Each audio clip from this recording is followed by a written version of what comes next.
تذکرہ اہل بیت میں ازواج مطہرات کا تذکرہ آپ حضرات کے سامنے کئی جمعۃ المبارک سے عرض کیا جا رہا ہے۔ ان ازواج مطہرات میں ایک زوجہ ہیں سیدہ حضرت میمونہ رضی اللہ تعالی عنہا۔ آج آپ حضرات کے سامنے انہی کے حوالے سے کچھ باتیں عرض کروں گا۔ دعا ہے کہ اللہ تعالی ہم سب کو اپنے پیارے نبی صلی اللہ علیہ وسلم کی سچی محبت عطا فرمائے، کامل اتباع عطا فرمائے، ہم سب کو سمجھنے اور عمل کی توفیق عطا فرمائے۔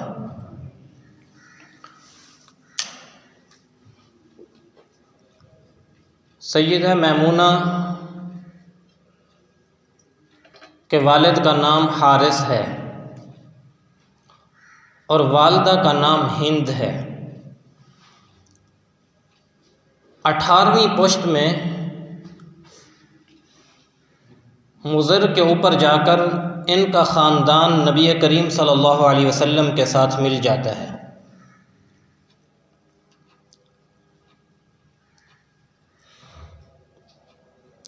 بعثت نبوی صلی اللہ علیہ وسلم سے 17 سال یہ پہلے پیدا ہوئیں۔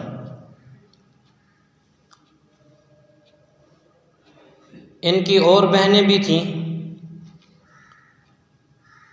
ان میں سے اکثر بہنیں ایسی تھیں جو بڑے بڑے صحابہ کرام رضوان اللہ علیہم اجمعین کے نکاح میں آئیں۔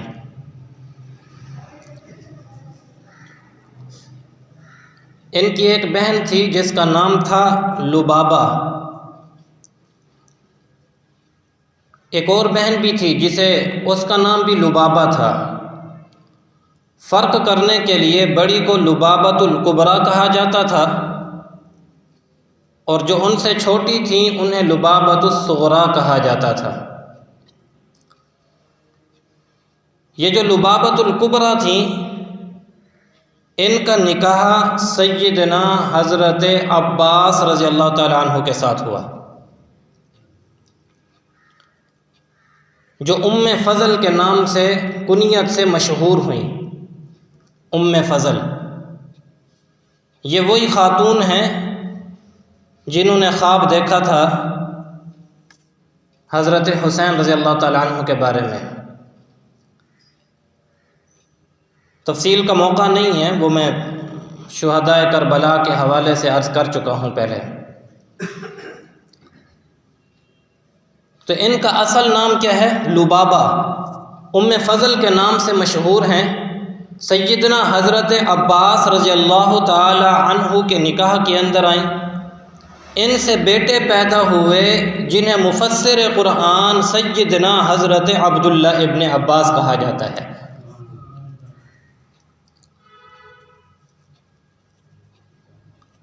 دوسری ان کی بہن ہے لبابۃ الصغریٰ۔ ان کا نکاح ولید بن مغیرہ کے ساتھ ہوا، جن سے مشہور صحابی رسول سیدنا حضرت خالد بن ولید رضی اللہ تعالیٰ عنہ پیدا ہوئے، جو سیف اللہ کے لقب کے ساتھ مشہور ہوئے۔ اور تیسری ان کی بہن ہے اسماء، عین صاد میم الف حمزہ، اسماء صاد کے ساتھ ہے یہ، اور شروع میں حمزہ نہیں ہے، عین ہے۔ ان کا نکاح امیہ کے ساتھ ہوا۔ اور ایک اور بہن ہے، اس کا نام ہے عزہ۔ ان کا نکاح زیاد بن مالک کے ساتھ ہوا۔ یہ زیاد بن مالک کون ہیں میں آگے چل کر انشاءاللہ تھوڑی سی ان کی وضاحت کروں گا۔ اور کچھ بہنیں ایسی بھی تھیں جو ماں شریک بہنیں تھیں، آپ جانتے ہیں کہ دو کیٹیگریاں ہوتی ہیں، ایک ہوتی ہے حقیقی بہن اور ایک ہوتی ہے ماں شریک بہن یا باپ شریک بہن۔ ماں شریک بہن کا مطلب یہ ہوتا ہے کہ ماں تو ایک ہی ہو، والد کیا ہو جائے مختلف ہو جائیں۔ تو ان کی جو ماں شریک بہنیں تھیں ان میں سے ایک کا نام ہے حضرت اسماء بنت عمیس۔ یہ مشہور صحابیہ ہیں،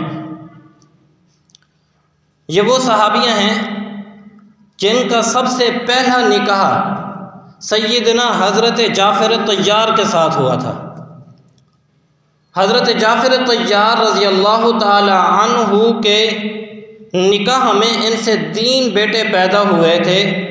ایک کا نام عبداللہ، دوسرے کا نام عون اور تیسرے کا نام محمد تھا۔ اور یہی وہ 3 بیٹے ہیں جو کربلا کے میدان میں شہید ہوئے تھے حضرت حسین رضی اللہ تعالی عنہ کے ساتھ۔ کیا نام ہے؟ عبداللہ، عون اور محمد۔ یہ اسی حضرت اسماء بنت عمیس کے بیٹے ہیں۔ پھر یہ اسماء بنت عمیس کا نکاح حضرت جعفر طیار رضی اللہ تعالی عنہ جب غزوہ موتہ میں شہید ہو گئے تو ان کا نکاح سیدنا حضرت ابوبکر صدیق رضی اللہ تعالی عنہ کے ساتھ ہوا، اور سیدنا حضرت ابوبکر صدیق رضی اللہ تعالی عنہ کے نکاح میں ان سے ایک بیٹا پیدا ہوا جس کا نام تھا محمد بن ابی بکر۔ حضرت ابوبکر رضی اللہ تعالی عنہ کی وفات کے بعد پھر ان کا نکاح ہوا سیدنا حضرت علی رضی اللہ تعالی عنہ کے ساتھ۔ آپ اندازہ لگائیں کیسی خوش نصیب صحابیاں ہیں کہ پہلا نکاح ہو رہا ہے حضرت جعفر طیار کے ساتھ، دوسرا نکاح ہو رہا ہے افضل البشر بعد الانبیاء سیدنا صدیق اکبر رضی اللہ تعالیٰ عنہ کے ساتھ، اور پھر ان کی وفات کے بعد شیر خدا حیدر کرار چوتھے خلیفہ سیدنا حضرت علی رضی اللہ تعالیٰ عنہ کے ساتھ ہو رہے ہیں۔ ان سے ایک بیٹا پیدا ہوا، اور بعض روایات میں 2 بیٹے اور بیٹیاں پیدا ہوئیں۔ مشہور یہی ہے کہ ایک بیٹا پیدا ہوا جس کا نام تھا یحییٰ۔ تو یہ اسماء بنت عمیس ہیں، اور یہ وہی اسماء بنت عمیس ہیں رضی اللہ تعالی عنہا کہ جب سیدہ فاطمہ الزہرا رضی اللہ تعالی عنہا بیمار تھیں تو ان کی خدمت کرنے پر، یہ اس وقت سیدنا ابوبکر صدیق رضی اللہ تعالی عنہ کے نکاح میں تھیں، کیونکہ حضرت فاطمہ الزہرا کا جو وفات والا سال ہے یہ نبی علیہ الصلوۃ والسلام کی رحلت سے 6 ماہ بعد حضرت فاطمہ الزہرا نے وفات پائی ہے۔ تو اس وقت خلیفہ کون تھے؟ سیدنا حضرت ابوبکر صدیق، اور سیدنا ابوبکر صدیق کے نکاح میں اس وقت اسماء بنت عمیس تھیں۔ اور اسی دوران جب حضرت فاطمہ الزہرا رضی اللہ تعالی عنہا بیمار تھیں تو ان کی خدمت پر جو مامور عورت تھیں وہ حضرت اسماء بنت عمیس رضی اللہ تعالی عنہا تھیں۔ آج بدبخت تانا دیتے ہیں جی معاذ اللہ ثم معاذ اللہ کہ ابوبکر فاطمہ کے حق کھا گئے، اور بدبختو اگر حضرت فاطمہ الزہرا سیدنا صدیق اکبر سے ناراض ہوتی تو کیا وہ اپنی بیوی کو حضرت فاطمہ کی خدمت کے اندر بھیجتے؟ اور کیا حضرت فاطمہ الزہرا اپنی خدمت کے لیے ایک ایسی عورت کو اپنے پاس رکھتی جو اس کا سب سے بڑا دشمن ہو؟ ایسا نہیں ہو سکتا ہے۔ اور یہی وہ حضرت اسماء بنت عمیس ہیں کہ جب حضرت فاطمہ الزہرا کا انتقال ہوا تو وصیت کر کے گئی تھیں اسماء رات کے اندھیرے میں میرا جنازہ اٹھانا اور رات کے اندھیرے میں مجھے غسل دینا، میرے غسل کو اور میرے کفن کے کپڑے کو کوئی دیکھے تک نہیں۔ اللہ اکبر کبیرہ۔ ان کی ایک اور بہن ہے سیدہ میمونہ کی، جن کا نام ہے سلامہ، اور ان کا نکاح عبداللہ بن کعب کے ساتھ ہوا۔ یہ بھی صحابی رسول صلی اللہ علیہ وسلم ہیں، اور ایک اور بہن ہے جس کا نام ہے سلمہ بنت عمیس، ان کا نکاح سیدنا حضرت حمزہ رضی اللہ تعالیٰ عنہ کے ساتھ ہوا۔ اور ایک اور بہن بھی ہیں جن کا نکاح جو ہے وہ شداد بن الحاد رضی اللہ تعالیٰ عنہ کے ساتھ ہوا ہے۔ آپ اندازہ لگائیے، مورخین نے لکھا ہے کہ ہند وہ خاتون ہیں کہ تاریخ میں ایسی کوئی عورت نہیں گزری کہ جن کی بیٹیاں اس قدر جلیل القدر صحابہ کے نکاح کے اندر گئی ہوں۔ آپ اندازہ لگائیں نا، خود میمونہ کس کی بیوی ہیں؟ دو جہانوں کے سردار امام الانبیاء حضرت محمد الرسول اللہ صلی اللہ علیہ وسلم کے نکاح میں ایک بیٹی، دوسری بیٹی سید الشہداء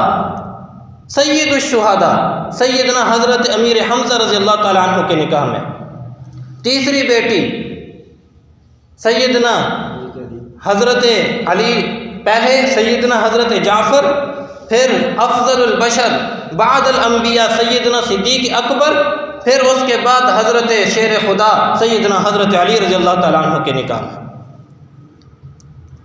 اس سے بڑی افضلیت اور اس سے بڑا شرف اور کیا ہو سکتا ہے؟ ایسے عظیم گھرانے کے اندر جو ہے ان کی بیٹیاں جو ہیں بیاہی گئی تھیں۔ اللہ اکبر۔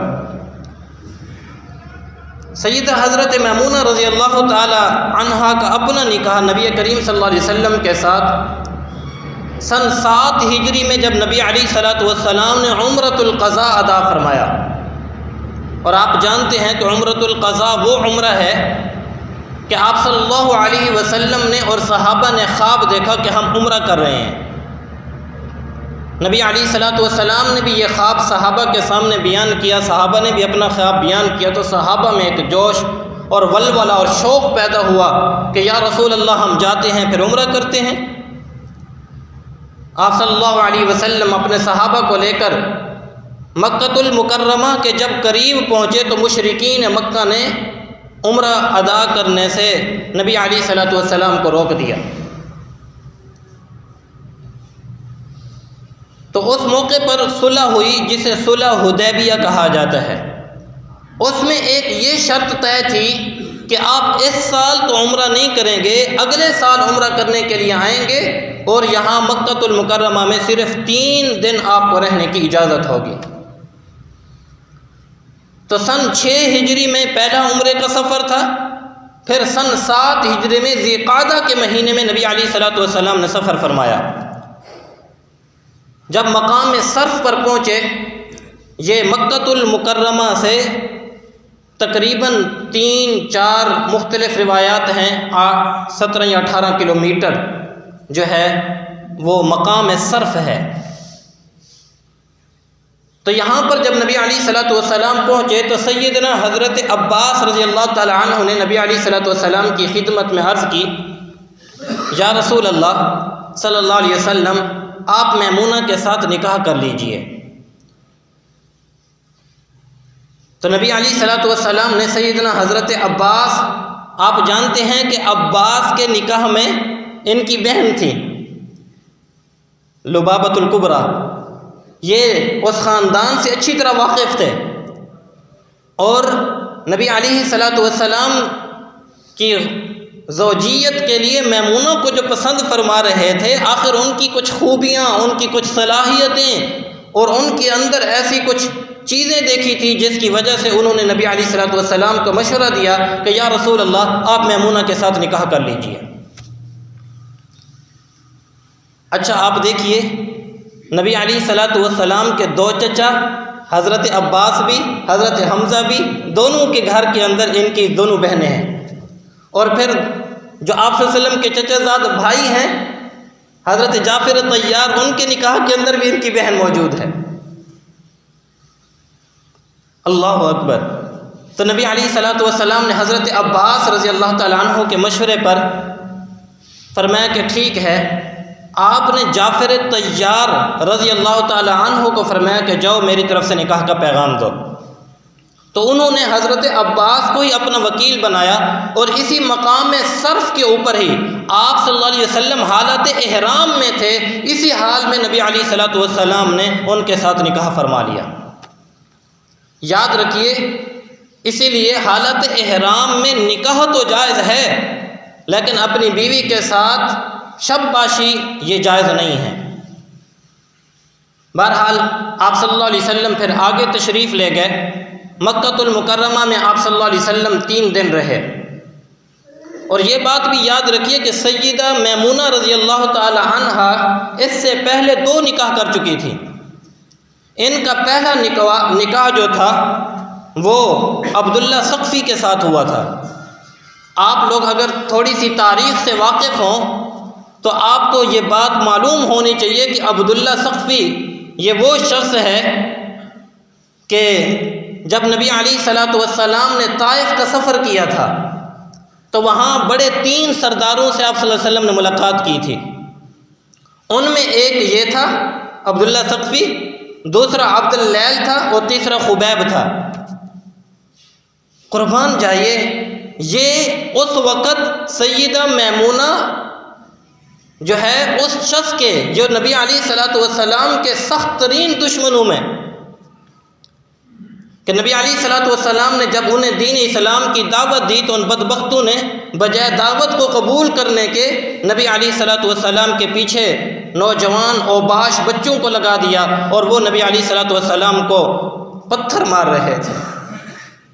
یہ وہ ثقفی ہے، عبداللہ ثقفی بن عمرو بن عمیر۔ بہرحال یہ پہلے ان کے نکاح کے اندر تھی۔ تو نبی علیہ الصلوۃ والسلام نے نکاح کر لینے کے بعد مکہ المکرمہ میں عمرہ ادا فرمایا۔ تیسرا دن جب مکمل ہوا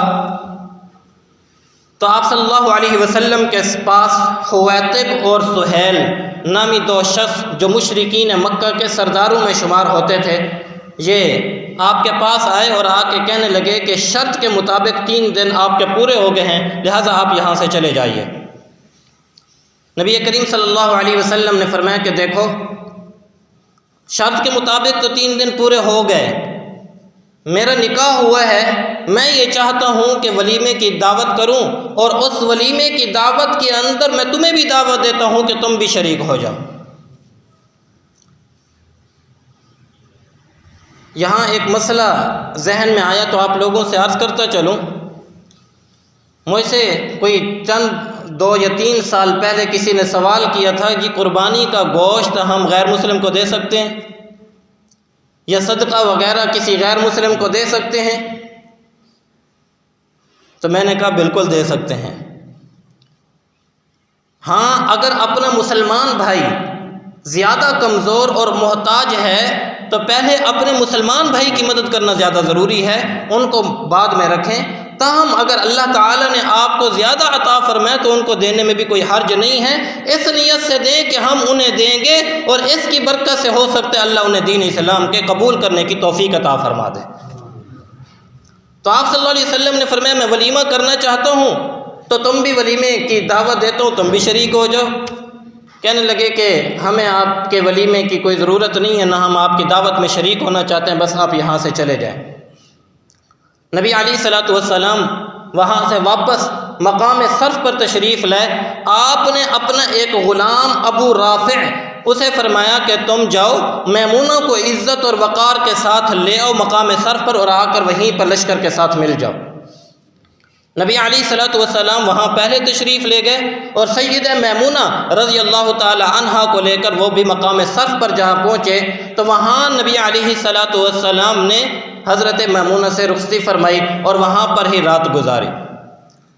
پھر وہیں پر نبی کریم صلی اللہ علیہ وسلم نے ان کا حق مہر 400 درہم حق مہر مقرر فرمایا، اور وہیں پر ہی آپ صلی اللہ علیہ وسلم نے ولیمہ فرمایا۔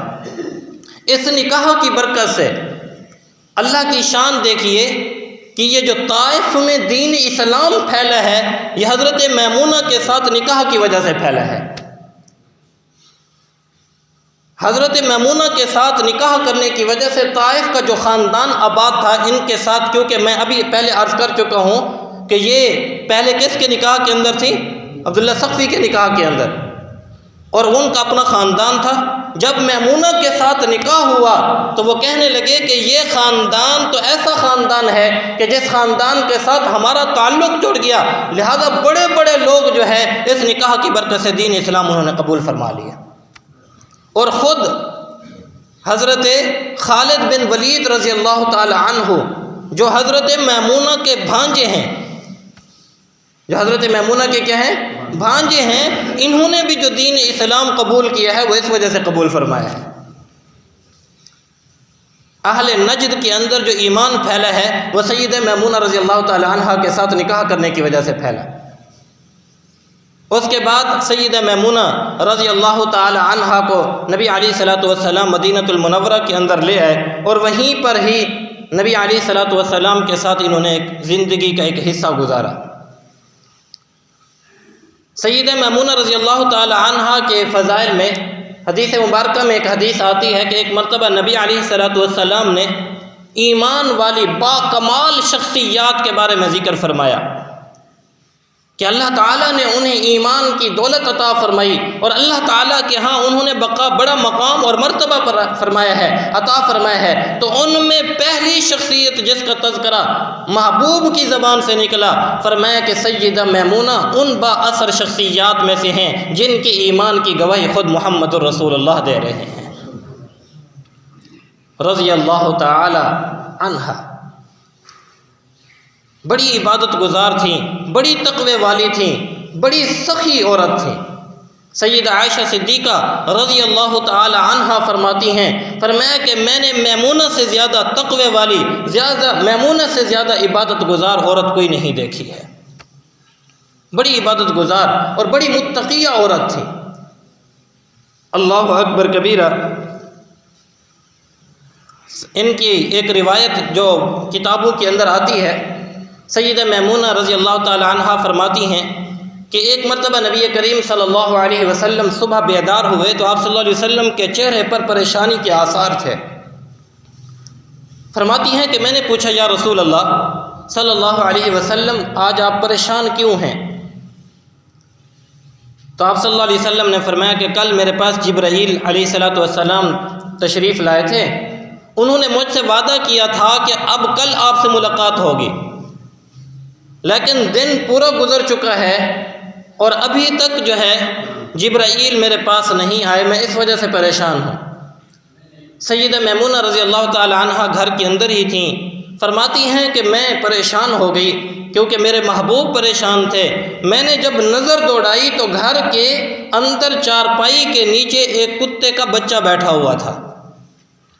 فرماتی ہیں میں فوراً سمجھ گئی، میں نے اس کتے کو وہاں سے باہر نکالا، فوراً جبرائیل علیہ الصلوۃ والسلام تشریف لے آئے۔ نبی علیہ الصلوۃ والسلام نے جبرائیل سے پوچھا، اے جبرائیل میں آپ کا سارا دن انتظار کرتا رہا، آپ تشریف نہیں لائے۔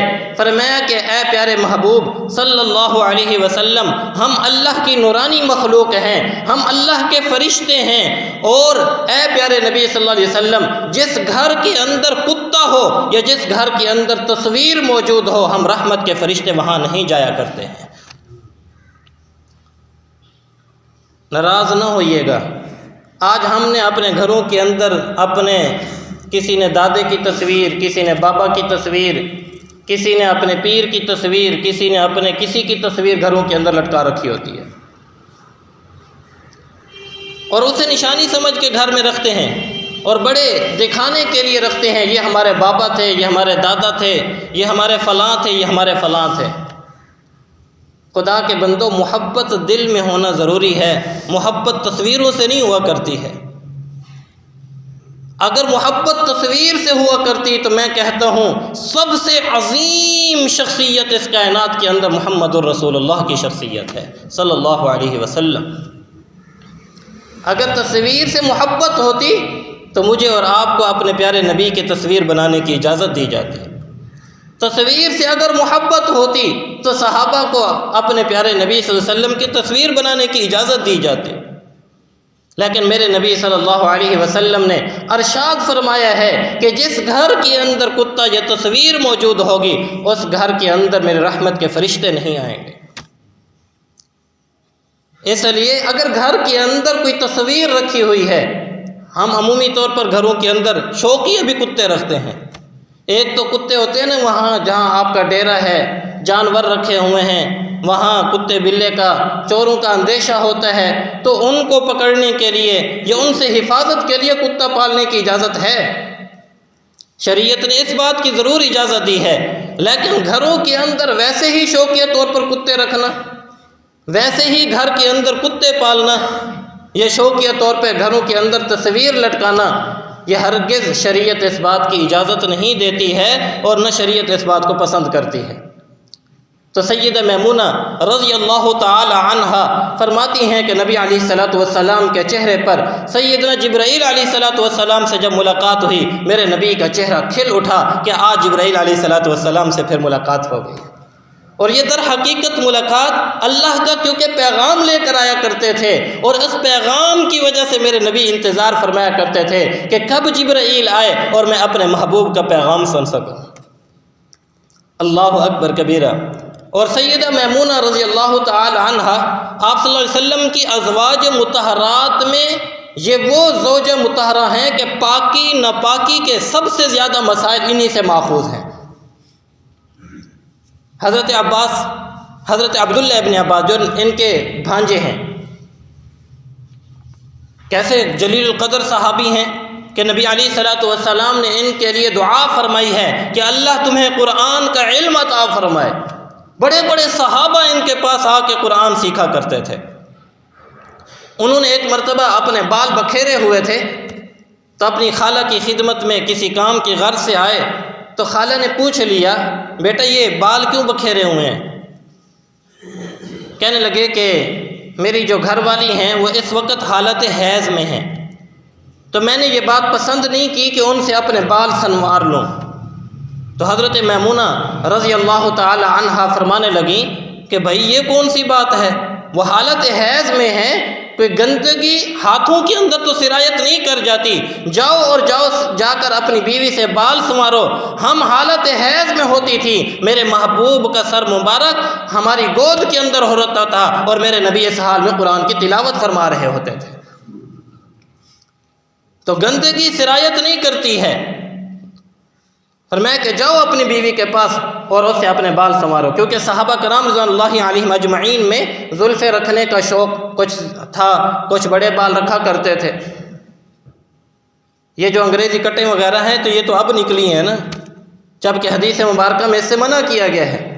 ناراض نہ ہوئیے گا کیونکہ سارے ہی ہم لوگ، ہم سمیت سبھی شریک ہیں اس میں، اگرچہ حدیث مبارکہ میں منع کیا گیا۔ نبی علیہ الصلوۃ والسلام نے منع فرمایا کہ سیٹو سے بال کٹوائیں اور اوپر سے اس کو چھوڑ دیا جائے۔ صحابہ کرام رضوان اللہ علیہم اجمعین میں اور نبی علیہ الصلوۃ والسلام کی اپنی مبارک سنت جو ہے، 3 قسم کے بال نبی علیہ الصلوۃ والسلام نے رکھے ہیں، لمہ، جمہ اور وافرہ، یا پھر آپ صلی اللہ علیہ وسلم نے اپنے سر کو، بالوں کو بالکل منڈوایا ہے، یعنی کانوں کی لو تک، کبھی بڑھ جاتے تو گردن تک، اور کبھی اس سے بھی زیادہ ہو جاتے، جیسے جنگ کے موقع پر آپ صلی اللہ علیہ وسلم تشریف لے گئے اور کئی ماہ جنگ کے اندر رہے تو پھر کبھی کبھی آپ صلی اللہ علیہ وسلم کے بال مبارک بڑھ کر کندھوں تک پہنچ جایا کرتے تھے، وگرنہ آپ صلی اللہ علیہ وسلم کی مبارک جو سنت ہے وہ ان کانوں کے لو تک نبی علیہ الصلوۃ والسلام بال رکھا کرتے تھے۔ حج یا عمرے کے موقع پر یا پھر آپ صلی اللہ علیہ وسلم نے اپنے مبارک بال جو ہیں بالکل کٹوائے ہیں۔ تو اس وجہ سے آپ حضرت میمونہ نے فرمایا کہ جاؤ اور جا کر اپنی بیوی سے بال صحیح کرواؤ اور اسے کنگھا وغیرہ پھرواؤ۔ حضرت عبداللہ ابن عباس ہی رضی اللہ تعالی عنہ فرماتے ہیں کہ ایک مرتبہ میرے دل میں شوق پیدا ہوا، اور یہ فرماتے ہیں کہ میری اس وقت عمر 8 یا 10 سال کے قریب تھی۔ میرے نوجوان بچے جو یہاں ذرا بیٹھے ہوئے ہیں، بزرگوں وہ تو ہمارے بزرگ ہیں، جوان بچوں سے عرض کر رہا ہوں، خود فرماتے ہیں کہ میری عمر اس وقت 8 یا 10 سال تھی۔ میں خالہ کی خدمت میں گیا اور کہا کہ خالہ میں یہاں پر رات اس لیے گزارنا چاہتا ہوں کہ میں اپنے پیارے نبی صلی اللہ علیہ وسلم کی رات کی عبادت کو دیکھ سکوں۔ ایسا شوق اور ولولہ تھا کہ میں اپنے پیارے محبوب کی رات کی عبادت کو دیکھوں۔ آج میرے بچے کو میرے خیال میں 10-12 سال میں تو عبادت کا شوق کہاں، اسے تو پتہ ہی نہیں ہوتا کہ میں صحیح معنوں میں مسلمان بھی ہوں یا نہیں ہوں۔ اسے تو 6 کلمے تک بھی پتہ نہیں ہوتے ہیں، اپنے نبی کے نام اور اپنے نبی کے صحابہ کے نام، ازواج مطہرات کے نام تک کا علم نہیں ہوتا ہے، چہ جائے کہ اسے عبادات کا شوق ہو کہ رات کی عبادت کیا تھی، دن کی عبادت کیا تھی، میرے نبی کیسے عبادت کیا کرتے تھے۔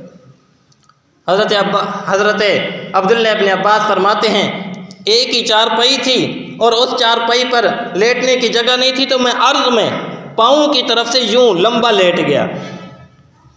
فرماتے نبی علیہ الصلوۃ والسلام تشریف لائے اور پہلے اپنی ازواج مطہرات زوجہ مطہرہ حضرت میمونہ کے ساتھ آپ نے تھوڑی دیر گفتگو فرمائی، ان سے حال احوال پوچھے، اور اس کے بعد آپ صلی اللہ علیہ وسلم سو گئے۔ سونے کے بعد جب تہجد کا صبح سحری کا وقت ہوا، آپ صلی اللہ علیہ وسلم بیدار ہوئے۔ فرماتے ہیں میں بھی نبی علیہ الصلوۃ والسلام کے ساتھ بیدار ہوا۔ آپ صلی اللہ علیہ وسلم نے تہجد کی نماز کی نیت باندھی، میں بھی آ کر دائیں طرف کھڑا ہو گیا۔ آپ صلی اللہ علیہ وسلم نے میرے کان کو پکڑا اور بائیں طرف کھڑا ہو گیا۔ آپ صلی اللہ علیہ وسلم نے میرے کان سے پکڑا اور پکڑ کر مجھے دائیں طرف کھڑا کیا، گویا سمجھا دیا کہ اگر ایک امام ہو اور مقتدی بھی ایک ہو تو اسے چاہیے کہ امام کے ساتھ دائیں طرف سے کھڑا ہو، نہ کہ اس کو چاہیے کہ بائیں طرف سے کھڑا ہو۔ مسائل نماز کے مسائل کم از کم ہر مسلمان کو آنے چاہیے۔ اس عاجز کو بعض مرتبہ ایسے مواقع پر نماز پڑھنے کا اتفاق ہوتا ہے جہاں کوئی یعنی کہ نمازی پیچھے نہیں ہوتا، پھر کوئی نمازی آ جاتا ہے تو اس بیچارے کو یہ بھی پتہ نہیں ہوتا کہ میں نے امام کے ساتھ کھڑا ہونا ہے، تو وہ بیچارے پیچھے کھڑے ہو جاتے ہیں۔ یا دوسرا نمازی آتا ہے، ایک نمازی کو تو ہم نے اپنے ساتھ کھڑا کر لیا، دوسرا آتا ہے تو وہ بائیں طرف سے کھڑا ہو جاتا ہے۔ مسئلہ سمجھ لیجئے کہ جب ایک ہی امام ہو اور ایک ہی پیچھے نماز پڑھنے والا ہو تو اس کو اپنے دائیں طرف کھڑا کریں، دوسرا آ جائے تو اس کو چاہیے کہ یا تو امام کو آگے کر لے یا مقتدی کو پیچھے اپنے ساتھ کھینچ کے دونوں اکٹھے کھڑے ہو جائیں اور امام آگے کھڑا ہو جائے۔ تو حضرت عبداللہ ابن عباس رضی اللہ تعالی عنہ فرماتے ہیں کہ اس طرح میں نے نبی علیہ الصلوۃ والسلام کی رات کی نماز دیکھی۔ آپ صلی اللہ علیہ وسلم نے پہلے 2 رکعت ہلکی نماز پڑھی، اور تہجد پڑھنے کا طریقہ بھی یہی ہے کہ سب سے پہلے ہلکی 2 رکعت نماز پڑھی جائیں جس کے اندر آیت الکرسی اور دوسری رکعت کے اندر سورہ بقرہ کی آخری آیات پڑھ لیں۔ اس کے بعد فرمایا کہ نبی علیہ الصلوۃ والسلام نے 2 لمبی رکعت، پھر 2 لمبی رکعت، پھر 2 لمبی رکعت، یعنی گویا کہ 6 رکعت، اور 2 رکعت پہلے کی 8 رکعت ہو گئیں۔ اس کے بعد نبی علیہ الصلوۃ والسلام نے 3 وتر ادا فرمائے۔ یہ نبی علیہ الصلوۃ والسلام کی رات کی نماز کی کیفیات کو کون نقل کر رہے ہیں؟ ایک 10 سال کا بچہ نبی علیہ الصلوۃ والسلام کی رات کی نماز کو نقل کر رہا ہے۔ اور یہ کون بچہ ہے؟ سیدہ میمونہ رضی اللہ تعالی عنہا کا بھانجا ہے۔ یہ ایسی شرف والی خاتون تھیں، نبی علیہ الصلوۃ والسلام کے ساتھ ان کی زوجیت ہوئی۔ بہرحال نبی علیہ الصلوۃ والسلام کی وفات کے بعد یہ بیمار ہو گئیں اور یہ مکہ المکرمہ میں جا رہی تھیں، تو اسی مقام پر ان کا عجیب اتفاق ہے، نکاح بھی اسی جگہ پہ ہوا، رخصتی بھی ایک ہی مقام پر ہوئی۔ واپس جا رہی تھی، مقام صرف پہ پہنچی تو وہیں بیماری کے عالم کے اندر وفات پا گئیں۔ آج بھی مقام صرف کے اوپر وہیں پر ہی ان کی قبر بنی ہوئی ہے، جہاں شادی، جہاں رخصتی، اور وہیں پر ہی وفات ہے۔ آخر میں اپنے ایک بزرگ کا، ہمارے لاہور کے اندر ایک بزرگ گزرے ہیں، حضرت مولانا احمد علی لاہوری رحمۃ اللہ علیہ۔ وہ فرماتے ہیں کہ اللہ تعالیٰ نے مجھے شرف بخشا، عمرہ تھا یا شاید حج تھا، مجھے بھول گیا۔ فرماتے ہیں کہ میں سیدہ میمونہ رضی اللہ تعالی عنہا کی قبر پر گیا تو وہاں بیٹھے بیٹھے مجھے نیند سی آ گئی، تو خواب کے اندر سیدہ میمونہ رضی اللہ تعالی عنہا کی زیارت ہوئی۔